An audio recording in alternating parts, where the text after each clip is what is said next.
معلومة كتير مهمة، فإذا طلع لك هذا الفيديو بتمنى تعمله سيف. كل شخص بيشتغل اوبر تاكسي او اوبر رايد شيرينج مفروض يكون مسجل وعنده سيلز تاكس نمبر.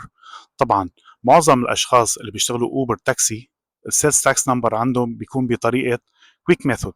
كويك ميثود ما بتسمح لاي درايفر انه يطالب الجفرمنت باسترجاع اي سيلز تاكس بيدفعه مصاريفه اليومية، باستثناء المصاريف لما بيشتري سيارة على سبيل المثال. طبعا مع التنويه، حتى تقدر تطالب الجفرمنت انه يرجعوا لك السيلز تاكس اللي دفعته على السيارة مشان تشتغل اوبر، له شروط كثيرة وشروط معقدة. فلذلك اي شخص بيهمه ياخذ تفاصيل بشكل كامل ممكن يزور ويب سايت كندا ريفينيو ايجنسي لياخذ تفاصيل بشكل كامل.